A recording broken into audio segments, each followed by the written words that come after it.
the crux of the problem. Here we go. Yeah, I know. It's a bit.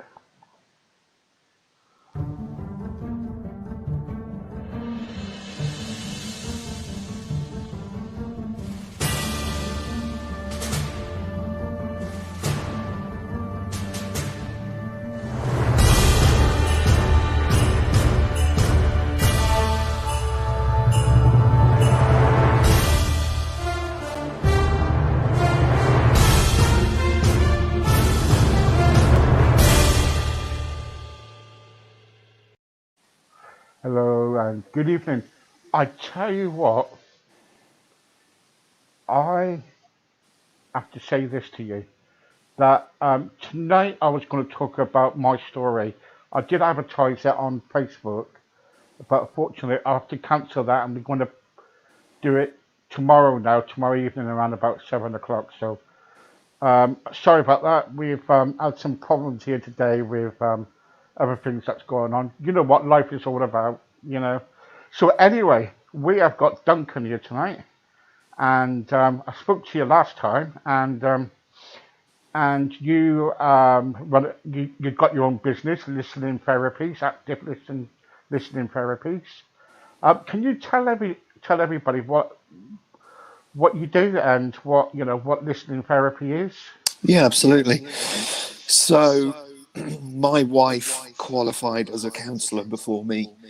So she's been qualified probably 8 years now. And the opportunity came up to set a private practice.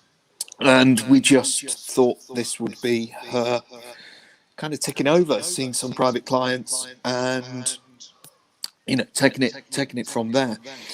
One thing led to another, and we got involved with some schools. We talked about that last week. And I then did my training. And then the opportunity came up for me to join the business, which was a bit of a no-brainer, really. That was 2 years ago. And we didn't really know how it was going to be. Pretty nerve-wracking time, really, leaving a full-time job to become a therapist. Really just kind of dipping my feet in the water, really, to see how it goes. And I said we'd give it 6 months, and here we are. We're both full-time. And it's amazing. We practice in Newark-on-Trent. We did have a practice in Nottingham as well, a sort of a co-practice where I worked in Nottingham whilst Louise was working in Newark. But last year, everything kind of stopped. We got locked down, and we just decided to focus on the local area. And that's what we did. So we provided a lot of online services. And that was something that we'd never done before. Something that was becoming very popular. The industry was saying, counselling should go online. I have a few, I was going to say, professional issues with that, because I think it's important to see people face to face, although I understand right here, right now, that's not possible. But when you see people face to face, you get so much more Out of it, yeah. from them. Yeah, it's about what's not being said, moreover what is being said. And I can get so much more from a client by looking at how they play with their hands, how they're sitting, how they're making eye contact with me, all of those non-verbal cues that give me an idea of how somebody is.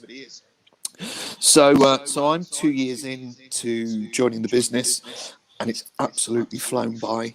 And the last year has been up and down, as you can imagine. So we just got ourselves in a position where we have the two offices working simultaneously. That was fantastic.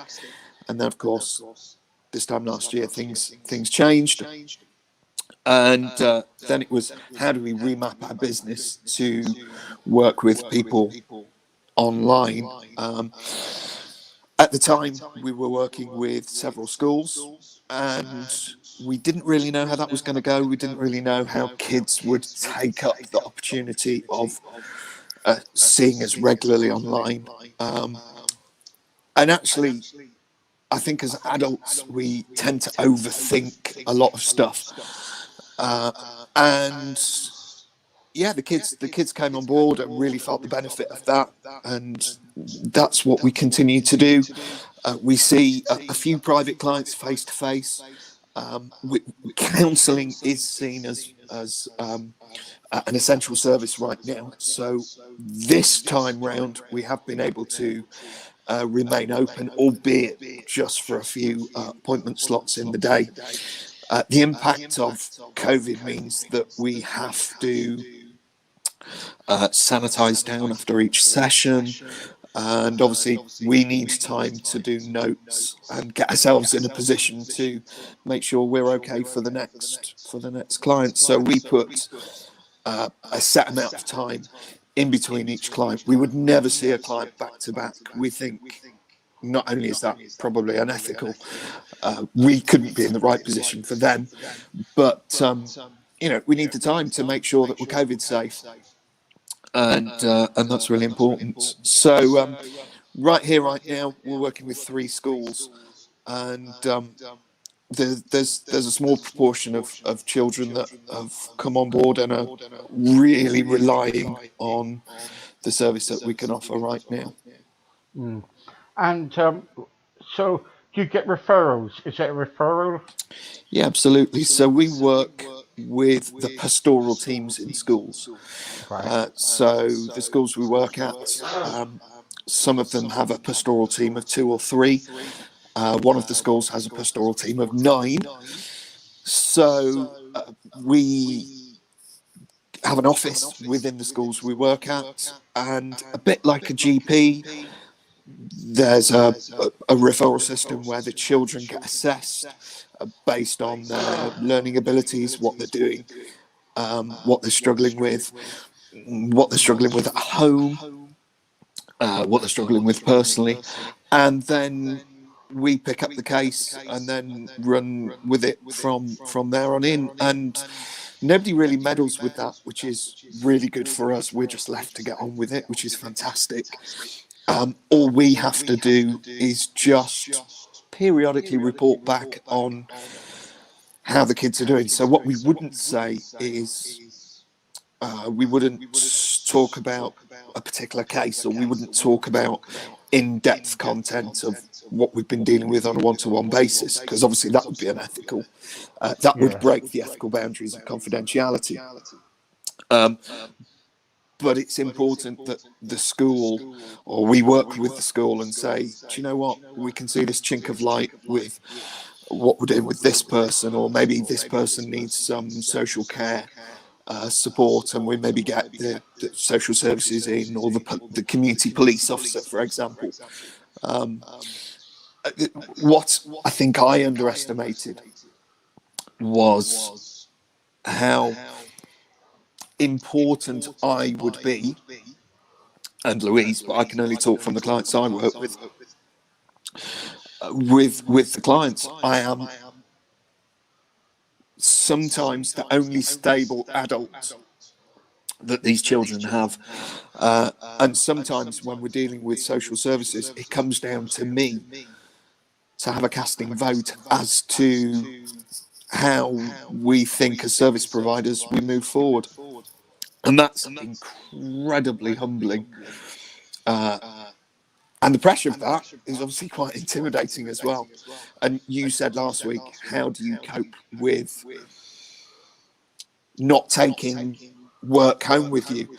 And we touched on supervision. I talk once a month for an hour with a much more experienced counsellor than me, who makes sure that I'm in an ethical position to practice in the best possible way.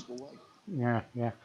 Because can you just imagine it? Like because you're working with, sometimes you're working with adults and you're working with children and everything, and sometimes if a child comes up to you and says something that's like I don't know, let's kind of like think or say about they were being abused, say, then what talk to me about the procedure for that? Trust, really. Right. Getting trust. The client probably feels a lot amount of shame and guilt at that point. They won't fully understand what's happening, dependent on the age. The youngest person I've dealt with is 8 years old. And I have dealt with sexual abuse, and that's probably one of the toughest things that I've had to deal with.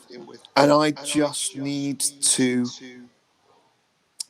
work with them to gain their trust, because they're not going to talk about their experience until they feel 100% comfortable with me. Yeah. And that might take an hour. It might take 10 sessions. There really isn't any guidebook of how we do, how we approach that. It's just a case of making sure that the client is comfortable, that in the space they can talk to us and they can open up, and we can face together the issues that they're working with.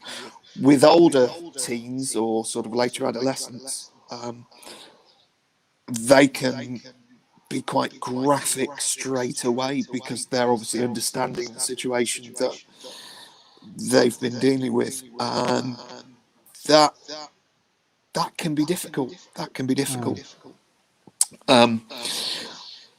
They want to get it off the chest, as it were, and I need to be careful not to almost engross myself in the detail, but just build that trust up for the first couple of sessions, and then it just kind of flows from there, and the client will know what they want to talk about, and I will take the lead from them.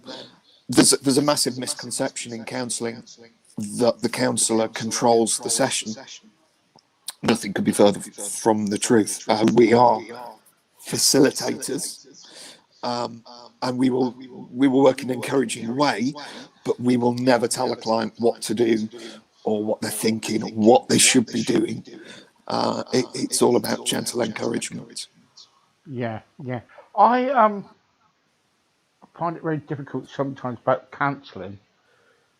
Is where you've got to really trust somebody, ain't you? You've got to really, if you're speaking to somebody, you've got to really put your trust in them. Yeah, You know. yeah. And trust is the biggest part of the relationship. If I was to break that trust bond, so for instance, if I was to say to a teacher, this particular student has said this and this is happening, and I think we need to deal with it in this way, I've broken confidentiality, I've broken trust, so I need to come up with a different way of updating the teaching staff, or the social workers, or the police, or the child exploitation team, or whatever, to make sure that they're aware of what's going on without going through any of the technicalities or any specifics. So trust is massive. As soon as I was to break that, then why would a client want to work with me? Yeah. Yeah.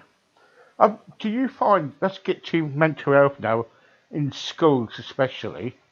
I know that you touched it because I read one of your blogs earlier about how mental health support in school will help your child. Yeah. Um, Tell me more about that. It's such an under-resourced facility throughout the UK right now. Yeah. I believe there is a motion to discuss in Parliament having a school counsellor in every school in the country.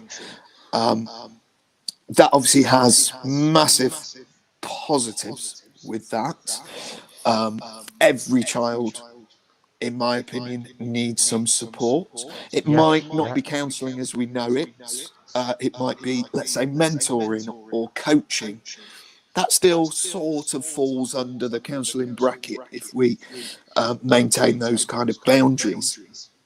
But I'm as much a coach to a young person as a therapist. So it's important that children have access to that. It's important that children get the opportunity to offload when they don't know how to talk about it. And it's important that children get a different outlet to talk to beyond that person that is the teacher. The teachers are judging them because that's what they're there to do. They're there judging their marks, their assessments, their attitude, their attainment. I don't judge at all. And that's also very important. If a client was to come to me and they've been breaking the law, they've been taking drugs, they've been doing something that is very much against the school rules, I have to be impartial. And I have to go, okay, what's the underlying context behind what this child is doing, for example? If that was a teacher, the lines are blurred then between when am I talking to somebody about my work and when am I being assessed, and then when am I talking to somebody in a pastoral capacity, and that can be confusing for a child. So it's important that children have that outlet to be able to talk personally, unequivocally, confidently, within confidence, of course. Something that came online in September is the PHSE lessons now, of which I believe from year 7, so 11-year-olds all have some sessions of mental health throughout the week and throughout the term. That's great, but that's not counselling. That's just awareness.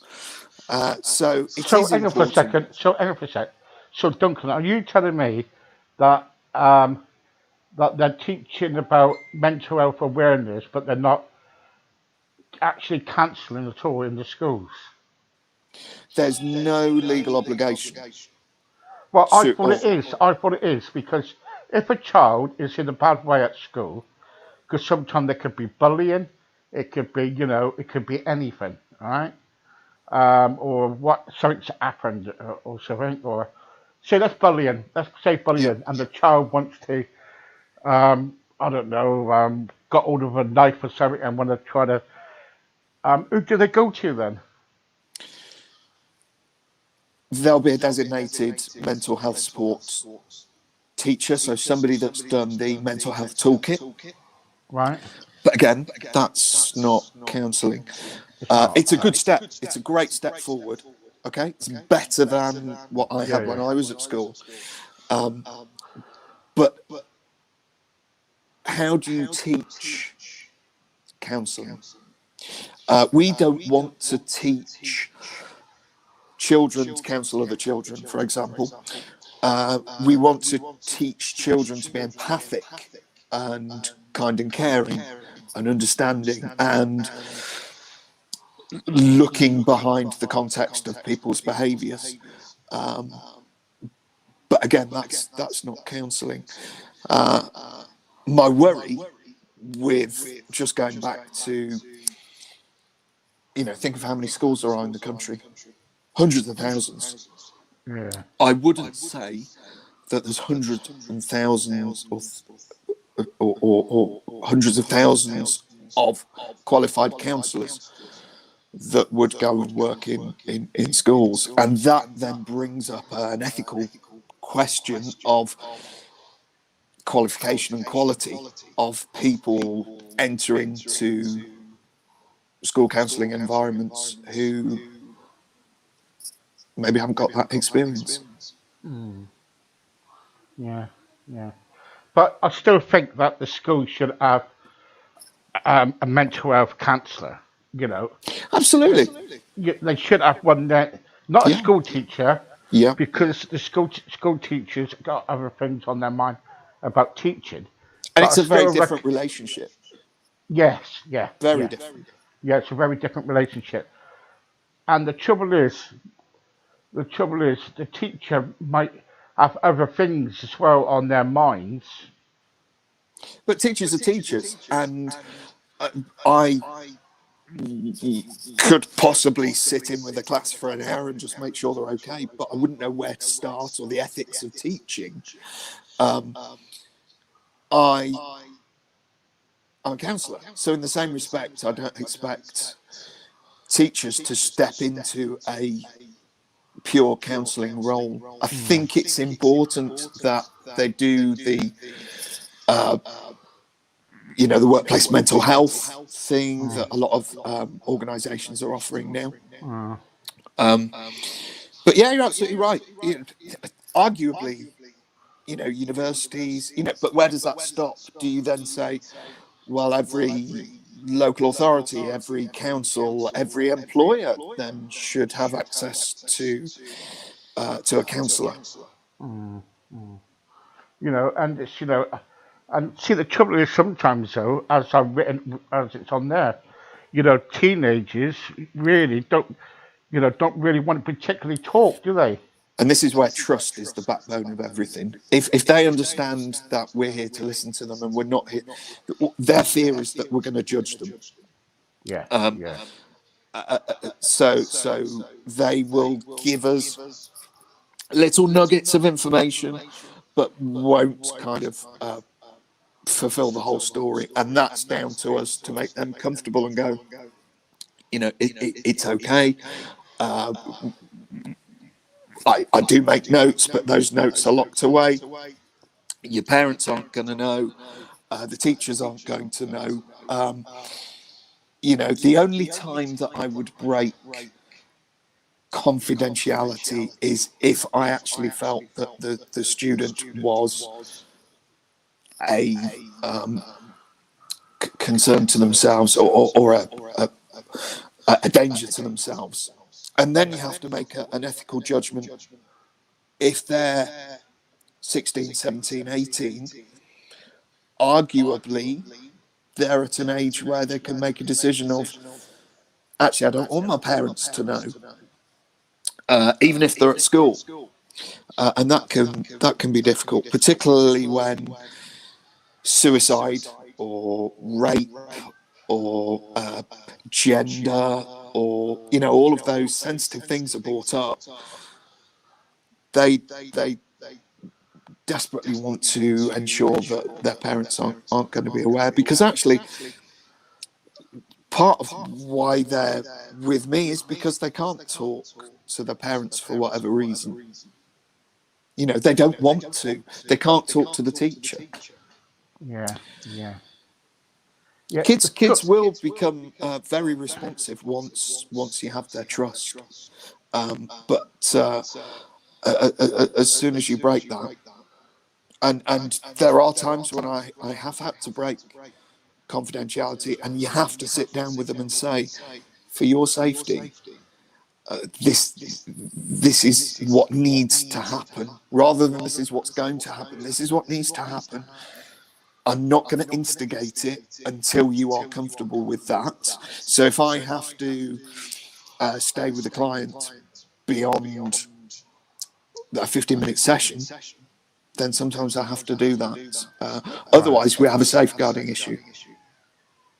right. So you stay with a client for how many minutes? 50 minutes. 50 minutes is a usual time within school. That fits in within the lesson structure. So depending on which school we're at, I can see 5, maybe 6 clients within the day. The difficulty at the moment is within that time, and within COVID restrictions at the moment, I have to go and pick the child up from their class. Now, the difficulty there is that brings question. Why is a strange man collecting me in front of my class peers? Yeah. That brings up questions. And then that's sometimes 15 minutes off the time that we have within the counselling session. So sometimes we only get 30, 35, 40 minutes with them. Whereas within a private environment, we try and do 55, 60 minutes with a client. Right. Okay. Okay. So when you're with a client at school, and all of a sudden they are kind of like having problems like at home, and they're afraid to go home, then do you put that down to you kind of like speak to them, and that might come all of a sudden a safeguarding issue? Yeah, it's really difficult not to jump the gun. Okay. Do you remember we were talking about me jumping into father mode last week? Yeah, yeah. And it's really difficult to when somebody says, if an 11-year-old says I'm being beaten at home or I'm being touched inappropriately at home, you can't after one session go, okay, let's get the police involved. Because actually you're only getting the first part of the story. You have to be absolutely sure. And this is not a case of you disregarding what is being said, but it takes time to affirm what is being said, find out more about the situation. And this is not getting into the gory details, but you need to ensure that each week the story correlates so that you can put a file together, and then you can say to the child, okay, we've been doing this for 6 weeks. Maybe you showed me some bruises. You've graphically told me what was happening, but that's only from their perspective. You still don't know whether that's fact. Some people cry wolf, and then you have to ask yourself, well, why are they doing that? And that would be a concern, and we need to deal with that. Do you ever speak to the parents? Yes. So there are times when it is appropriate to talk to parents, and again, I would always say to the pupil, to the client, I'm not going to do anything unless you are happy. So two things are going to happen there. Either they're going to say, yeah, I'm fine with you talking to my parents, or my guardian, or whomever, in which case we'll build up a file, and perhaps we'll get a parent in. Maybe the pastoral team at school will set up a meeting. Sometimes the pastoral team will say, well, actually, we've already had a dialogue with the parents from an educational perspective, so feel free to pick up the phone and have a conversation. And again, the first thing I say is, I can't tell you about the crux of what we're talking about. I can only tell you about development, as it were. But there are times when actually there's a sense of relief. So, for instance, bullying at school, it might be such a relief for an 11-year-old to say, actually, I'd really like a hand to get a conversation with mum and dad because I didn't know how to approach it. In which case, I then have to have a difficult conversation with the parents. But usually there's a good outcome with that. So positive things come out of that. There have been issues where there have been safeguarding issues where parents perhaps have not been there, or they've left children in the house on their own for extended periods of time, where actually social services say, can you provide a report on what you think's been happening, or based on what you've been told, and that might then be presented to the parents, or it might get presented in court. What's really difficult is when a parent brings a child to you because they know that there's issues, okay, and that might be, emotionally, developmentally, sibling rivalry, issues at school. The client we actually have two clients here, don't we? We have the client that pays the bill, which is mum and Yeah, dad. yeah, So technically they're the customer. But then we have the client, who is the person we're working with. yeah, And often when mum and dad come and pick the child up, they'll say, how's so and so doing? And you have to say, yeah, we've achieved this today. So often I will invite the parent into the room just for the last 5 minutes, just have a debrief and say, today we discussed coping strategies. Today we discussed the 10 things that bother us the most, and we're putting a plan together to deal with that. But I would never talk about the personal issues that have been raised in the session. And I would never say, let's bring mum and dad into a session without having that conversation with the child first, and unless they were comfortable. Some people are fine with it, some people are not. The last question what I want to ask you about is, how do you know if a child is lying? Because they could come up to you.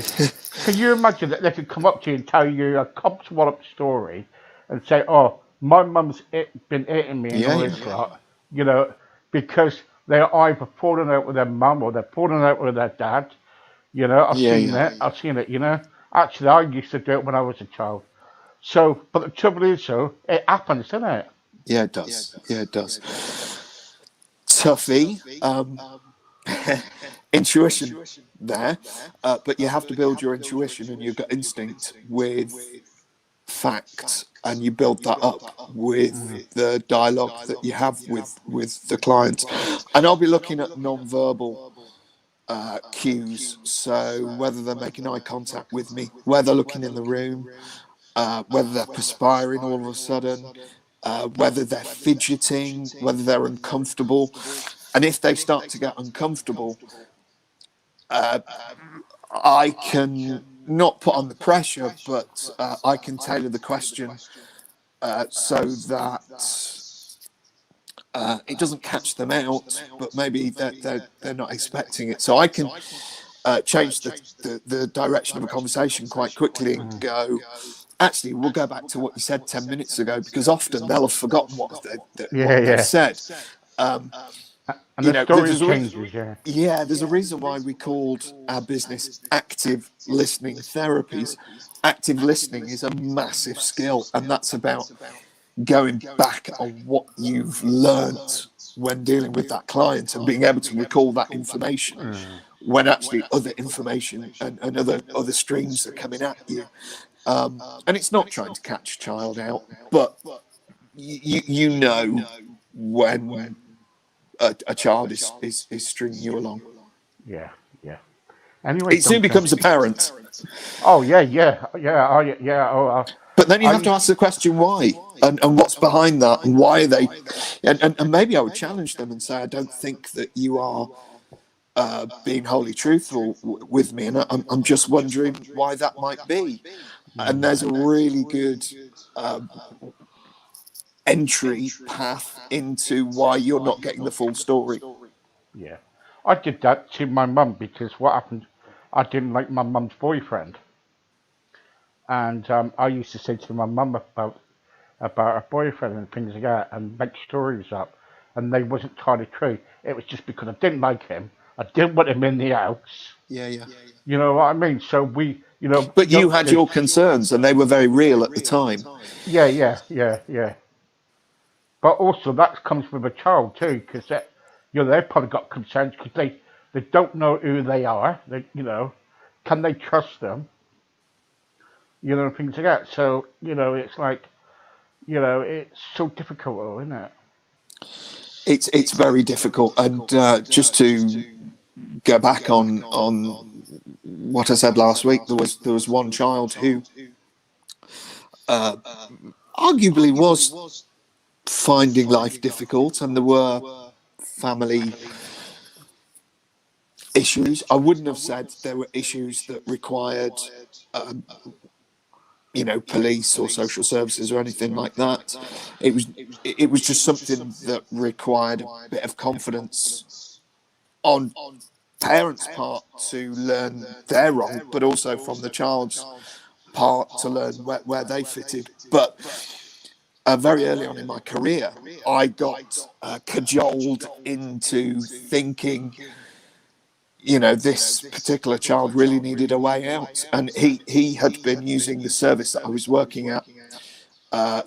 His friend had been using the service also and had got a bike out of the charity. So he thought, well, if I lay on a thick story, I'm going to get a bike like my friend. It's coming up to the summer, and both of us can, ride around the country and not be at home.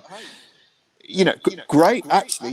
Arguably, to have that autonomy at 15, 16, I think it's very important. And he didn't feel he was getting that at home.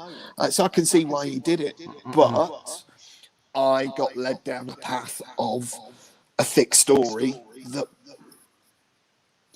held some substance, but wasn't wholly factually correct at the time. You didn't give him a bike then? We didn't give him a bike. No, we didn't give him a bike. But Right. I took that to supervision, and my supervisor said, "Go back to him because his story has so many holes in it, and you've not picked up on those markers. So you need to go back and look at why there are so many holes in the story." And that actually led on to a whole load more sessions and a whole deeper level of conversation about his own self-confidence and how he dealt with adults. And actually, what it came down to was we mentored him, and he did his GCSEs, got into college, and he went massively out of his comfort zone, and left school at 16 and excelled in further education. But he wouldn't have done that, and we wouldn't have been able to give him the support and talk to him about building his own confidence up, actually, if this story about the bike hadn't actually come up. But did he get a bike when he left college? Who knows? Who knows? You told him to get on his bike. Yeah. Yeah. Duncan, You have to be really sensitive because there are so many things that you want to do and could do, and you have to step back and go, am I exceeding the professional boundary? Yeah, you've got to. Everybody's got boundaries, That's right. We help a lot of people on. Many people don't realise what we do on here. We got a 24-hour hotline where people can kind of like speak to people. We're setting all that up. And we've got different other things. We are kind of we help a lot of people, not just kind of like with mental health, but all sorts of things. You know what I mean? And the trouble is, I think it's around about 65 people since we started that we've helped. Wow. And and just from a little bit of seed, to kind of like a growing flower, we are gradually kind of like helping people. Not because I want all the glory out of it, but I want people to kind of like just to be free and to just kind of say, look, okay, I've done wrong, but I've got another chance to prove myself. Do you know what? That's what I want. That's really important. And I do see people who have gloriously broken the law and have done bad things. But they've come to me because they want to make their life better, or they want to make sense of what's happening in their life. Yeah. I can't judge them for whatever they've done. I can only hold them in positive regard because our relationship's only just started. Yeah. But to build them up and change their mindset, light bulb moments and all that. Yeah. I remember when my good friend of mine, who was a minister of the church, he said you've got to sort your past out, because I come from an abusive past, and sorry about the phone, but the trouble was I had to deal with that. When I was younger, I was a right rogue, right? Believe it or not, I was. But the trouble is, though, I one day had to sit down, write letters to everybody that I irked, right? And I went back to my friend of mine who's a minister of the church, and I said, "There you go. You can deliver them." He said, "Oh no." He said, "You wrote them. You deliver them." Yeah, yeah. Right? And he said, "Don't use the stamp because they're not very far away. And if they are far away, you pick up the phone and you can come down here and you can phone them up if they Wow, got a that's phone." tough. And that was tough. But what it made me turn out to be, it's, at the end of the day, this is what we need to do. If we hurt people, we need to say, right, okay, we're sorry. And I know it's going to be tough sometimes. We need to say sorry to ourselves first, don't we, before we Yeah, can yeah, say oh sorry yeah. to And other we've got to people. admit the problem. Absolutely. And it was hard. And I remember one day ringing up one particular person who I really, really hurt. And I said to them, I said, look, I'm really sorry. I don't know what I've been going through a lot. And they were saying to me, yeah, but it's no excuse if you did this and this. And I said, look, what can I do to repair it? And they said, well, I don't really want to talk to you no more, but I do accept that you have actually contacted me and said sorry. Then around about, I don't know, about 3 years later, I was on holiday in Cornwall and I bumped into them. Wow. And, and they stopped me and they said, I remember what you said to me on the phone about saying sorry. Thank you very much for that. That took a lot of, they said a lot of balls, you said a lot of Yeah, balls. yeah, absolutely. But the trouble is, also, and that's what we need to do. We need to, now and again, we need to show people compassion and, and forgiveness. It's so difficult, but we need to do it. Empowerment. That's what it's all Yeah, about. yeah, it's Um, empowerment. you know, yes, people do nasty things, but if somebody's prepared to come and sit down and accept that they've got issues, then whether you're sat there working in a free service and you're a volunteer, or whether they're paying for your time, you've got to give them the utmost respect. Mm, yeah, you need to, don't you? And I've learnt a lot from that lesson. And and thank goodness that I was made to do that because it made me more stronger and better. And and yeah, it was good. Sorry, I get upset about that, but that's one thing I achieved in my life that I'm very proud of. Wow. Yeah. So anyway, thank you very much for your time. My pleasure.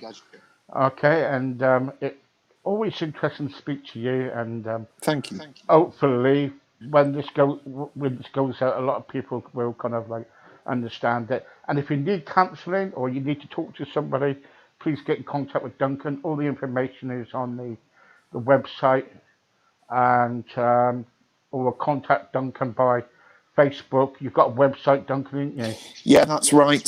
You can find us at www.activelisteningtherapies.com. You can Yeah. find me on Facebook, or you can find Louise. One of the USPs of our business is you've got a male or female counsellor to fit around whatever your circumstances or your thought process is. So we'd be delighted to have a conversation with anybody. There you go, guys. So thank you very much again, Duncan, and we will be in touch soon. Thank Yeah, you very I much. look forward to doing this again with you, Steve. Thank you. Brilliant. Really good. Take Thank care. you. My Thank you. pleasure.